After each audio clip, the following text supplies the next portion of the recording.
বানৰ সৰ্বশান্ত ৰাইজ কেউদিশে হাহাকাৰ পৰিস্থিতি বানৰ ভয়ংকৰ পৰিস্থিতিৰ সন্মুখীন হৈছে সৰ্বসাধাৰণ ৰাইজ ইতিমধ্যে শিৱসাগৰত হোৱা মহাপ্ৰলয়ংকাৰী বানে বিধ্বস্ত কৰি তুলিলে জনজীৱন প্ৰলয়ংকাৰী বানৰ সংহাৰত ৰাইজ এতিয়া দিশহাৰা সৰ্বত্ৰ দিশে সৰ্বহাৰা হোৱা শিৱসাগৰৰ বানপীড়িত ৰাইজৰ বাবে অসমৰ চুকে কোণে বিভিন্ন স্তৰৰ ৰাইজ দল সংগঠনে আগবঢ়াইছে সহায়ৰ হাত সমান্তৰালকৈ বিশ্বনাথ জিলাৰ শ্বাইনিং গ্ৰীণ আছিয়ানা ৱেলফেয়াৰ ফাউণ্ডেশ্যন আৰু মালয়েছিয়া মেমৰি নামৰ সংস্থাই বানপীড়িত ৰাইজৰ সহায়ৰ বাবে আগবঢ়া পৰিলক্ষিত হৈছে বানপীড়িত ৰাইজৰ সাহায্য প্ৰদানৰ বাবে ৰাওনা হ'ব শিৱসাগৰলৈ খাদ্য সামগ্ৰীৰ লগতে প্ৰয়োজনীয় বয় বস্তু সম্পূৰ্ণ সাজু কৰি তুলিছে শ্বাইনিং গ্ৰীণ আছিয়ানা ৱেলফেয়াৰ ফাউণ্ডেশ্যনৰ স্বত্বাধিকাৰী ডক্টৰ কিশোৰ হাজৰিকা সহ বিষয়ববীয়া তথা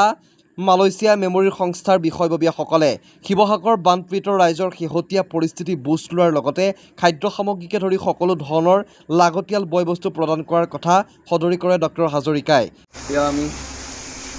অহাকালি শিৱসাগৰৰ যি বানপীড়িত অঞ্চল আছে যি এবাৰ তাত প্ৰকৃতিয়ে তাণ্ডৱ নৃত্য দেখুৱালে সঁচাই বৰ হতাশজনক এটা খবৰ এটা অৱস্থা হৈছে শিৱসাগৰ এই প্ৰকৃতি দুৰ্যোগৰ সময়ত অসমবাসীয়ে সম্পূৰ্ণৰূপে শিৱসাগৰ জিলাৰ ৰাইজক সহায় সহযোগিতা আগবঢ়াইছে আমাৰ শ্বাইনিং গ্ৰীণ ফাউণ্ডেশ্যন আৰু মালয়েছিয়া মেমৰি উদ্যোগত শিৱসাগৰ জিলাৰ যিসকল বানপীড়িত অঞ্চল আছে তাৰ কিছু অঞ্চললৈ আমি অহাকালি বিভিন্ন দ্ৰব্য খাদ্য সামগ্ৰী পানীকে আদি কৰি চেনিটাৰী নেপকিন বস্ত্ৰ শিশুসকলৰ বস্ত্ৰ চাবোন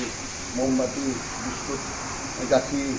আৰু কিছু চেণ্ডেল তেওঁলোকৰ যিখিনি তাত বৰ্তমান প্ৰয়োজন আছে আমি বহুত ৰাইজৰ লগত তাত যোগাযোগ কৰিছিলোঁ তেওঁলোকৰ যিখিনি অভাৱ হৈ আছে সেই অভাৱখিনি অলপ অলপ পূৰণ কৰাৰ উদ্দেশ্যে কাইলৈ আমি যাত্ৰা আৰম্ভ কৰিম এনে প্ৰাকৃতিক দুৰ্যোগৰ সময়ত আমি সকলোৱে একগোট হৈ শিৱসাগৰবাসী ৰাজ্যৰ কাৰণে কিছু যদি কৰিব পাৰোঁ তেতিয়া আমি নিজৰ জীৱন সাৰ্থকতা বুলি ভাবিব পাৰিম আৰু প্ৰতি বছৰে আমি শ্বাইনিং গ্ৰীণ ফাউণ্ডেশ্যনৰ তৰফৰ পৰাই বানপীড়িত বা প্ৰাকৃতিক দুৰ্যোগ অঞ্চল হ'লে আমি সহায় সহযোগিতা আগবঢ়াই আহোঁ আৰু এইবিধো যি শিৱসাগৰ এটা যি ডাঙৰ এটা দুৰ্যোগ আহি পৰিল তেওঁলোকৰ মাজলৈ এই উদ্দেশ্যে অহাকালিলৈ আমাৰ যাত্ৰা আৰম্ভ হ'ব আৰু তাত যিসকল বৰ্তমানো বহু পানীৰ মাজতো এতিয়া আবদ্ধ হৈ আছে সেইসকল লোকলৈ আমি এই দ্ৰব্য কেইপদ আগবঢ়াই লৈ যোৱাৰ প্ৰচেষ্টা চলাম ধন্যবাদ বিশ্বনাথৰ পৰা ৰমেশ চন্দ্ৰ চৰেণৰ ৰিপৰ্ট অমৃত নিউজ।